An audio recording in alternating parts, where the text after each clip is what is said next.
Hi guys, another beautiful day in Charleston, South Carolina. Actually raining a little bit, and we're right here in an area called Mount Pleasant and in a little area called Ion. There's a couple lakes here and things like that, and ubiquitous leaf blowers blowing in the background at all times, so I apologize about that. So what we're talking about today is the concept of different nutritional things that will happen that have a positive impact on your path to recovery from trauma. So keep in mind that our central thesis, as we're dealing with trauma recovery at Paleo Freedom, is that paleofreedom.com, is that the body has a natural response to trauma, and it stimulates really 5 important things in the body. One is that it increases cortisol, which is a hormone. It also increases adrenaline. And then at the same time, it suppresses neurotransmitters, serotonin and GABA, and then it also suppresses dopamine. And all of those things, the first 2 things make you feel more anxious, more excited, more worked up, more worried. And the last 3 things that I was talking about are the things that naturally make you feel relaxed and kind of comfortable. And so by suppressing those and making you more anxious, it puts you more on alert, more ready for any kind of risk that might come along. So obviously that's a natural trait that we've developed over time that tends to increase our chances of survival. So that's good, nothing wrong with that. But then what happens is that the body has a natural path that you can go on, which is what we call Paleo Freedom, where you can recover naturally. And that's what's happened naturally with our bodies over thousands and thousands of years. We've been able to send it triggers, external triggers, which helps it recover from trauma. The problem is that in modern society, we don't get those natural triggers anymore. In fact, we have the capacity in today's modern world where we can take and make those triggers that they don't happen. And the ways that we can do that include taking drugs, which suppress those natural triggers that are coming back. Another thing that we can do to suppress those natural triggers from coming back is sit on a couch in a dark room and watch Downton Abbey and eat chocolate chip ice cream, for instance. Nothing in that relates to our natural selection history about triggering us to know that we can recover from trauma. So if you look at our ancestors, whether you believe in a creation story that's 12,000 years old, or you believe in an evolutionary story that's 2.5 million years old, our ancestors, once they experienced trauma, and keep in mind, trauma is absolutely nothing that's new. In fact, if you look back over the last with the exception of the last probably 150 years, the number one trauma that people would experience often is the death of a young child. Children oftentimes did not make it past the age of 10. For instance, in South Carolina in the 1860s, if you were white and very, very wealthy, you still only had about a 50% chance to make it to the age of 16. So at the same time, slaves, of course, had a much lower life expectancy. So people have been dealing with the trauma. The worst trauma you can experience probably is the loss of a child.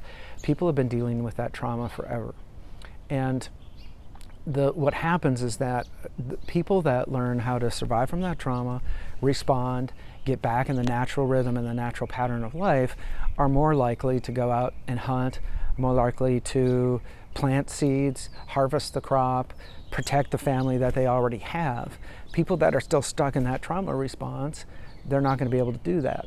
And so by definition, the trauma response is a natural, positive thing that our body does for us to protect us in a terrifying or a scary or a traumatic situation.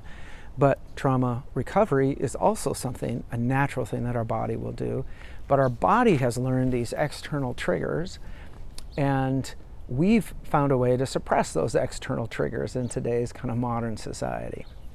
So one of the next thing I'm going to talk to you about, which will help you in your trauma recovery and will lower your cortisol levels and will increase your dopamine levels, will lower your adrenaline, and will also stimulate additional serotonin production as well as GABA, is shocking. Okay, when I tell you this, you're going to say, man, that doesn't make any sense. But this goes back to our central thesis, which is correct, and that is that the trauma and the trauma response is a physical body response. It's not your mind that's doing this. It's not your mind that's torturing you right now. It's your body being hyper vigilant and hyper worked up and hyper terrified that things like this are going to happen, or still in shock from what occurred. All right, so the next 3 things I'm going to tell you to do, if you do this, it will have a positive impact. One is make sure that you're getting at least 10 glasses of water a day. Now, if you go to our site, paleofreedom.com, and you go to the research page, you'll see information on this. But this has been tested and studied on multiple people, multiple sample sets, and they found that stress, anxiety, depression goes down if people are being well hydrated, very well hydrated. So now hypothesize, why is that going on? I don't know. I guess a body, if it's really got a lot of water, it knows that it's in a healthy state. It's not in a drought. It is able to go down to the lake and drink. It's able to pull water from a well or from a stream. And so this must be a good indication that everything's okay and we can drop our trauma response. I don't understand how all of this stuff works. It just does. So increase your water consumption, number 1. The second thing, this is a food thing as well, is increase your consumption of blueberries.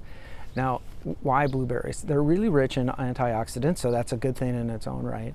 But there have been some studies done, and this is only with laboratory rats. Water is done with humans, and the next thing I'm going to tell you is, as well has been done with humans.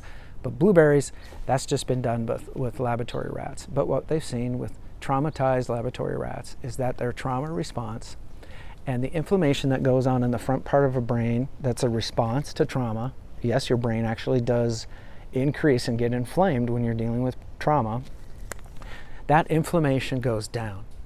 And as that inflammation goes down, it sends a message to the rest of the body that, hey, we can go ahead and drop our cortisol and we can increase our serotonin.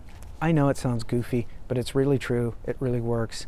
It makes every bit of sense in our central hypothesis or our central theory that the body is looking for natural cues to drop its trauma response and make you feel healthy again. So I would trust that one.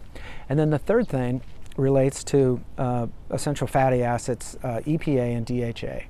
And those are best found in salmon. We do not encourage at paleofreedom.com, with the exception of one supplement, which is 5-HTP, we do not encourage supplementation. And the reason is that we want to create as many natural stimulations to our body and our mind and our hearts that it's okay to recover from trauma as we possibly can. And so we don't want drugs getting in the way. We don't want supplements that we would be taking that we wouldn't be able to natural consume for the rest of our life anyways, or that really wouldn't represent kind of a natural order of life for us. So we don't, as a general rule, encourage at all the use of supplements. So I don't want you taking supplements, but if you eat a healthy amount of salmon, let's say you do it once or twice a week, you're going to get nice solid levels of EPA and DHA, which are these essential fatty acids. And again, these trigger a reduction in cortisol, they trigger an increase in serotonin, and both of those are part of this whole stew that we're putting together. Now, if you have a day where you have 10 glasses of water, 10 8-ounce glasses of water, and you have some blueberries, you can score that as 2 points for your day. If you have a day where you have water, blueberries, and you have some salmon, you can score that as 4 points for your day as well. And remember, the way our system works at Paleo Freedom is we're trying to get 10 points every day at a minimum so that we can continue to recover. And then we're really shooting for 15 points a day. So try to have a 15-point day. If you go to our scoring system on paleofreedom.com, it'll talk about the scoring system and how it works. But then if you also go to the do's and the don'ts, those will tell you how you can earn different points. So again, water and blueberries, you can earn 2 points, and then you can get a 2-point bonus if you have salmon that day. That gets you to 4 points on your way to a minimum 10-point day and hopefully to a 15-point day. All right, thanks guys for tuning in. I know this is a great experience for me. I really appreciate you guys reaching out and telling me what you're seeing is working. I do know that all of these things that we're citing as far as effective ways to get you on a recovery path have good science and good research behind them. So make sure you go to research page on our paleofreedom.com page and check it out. And then if you would, share this video with other people. Certainly you know people in your life that have had trauma. And let's make sure as a community we start sharing this information with as many people as possible so that they too can get on their own natural path of recovery from trauma. All right, thanks guys. Have a great day. Bye.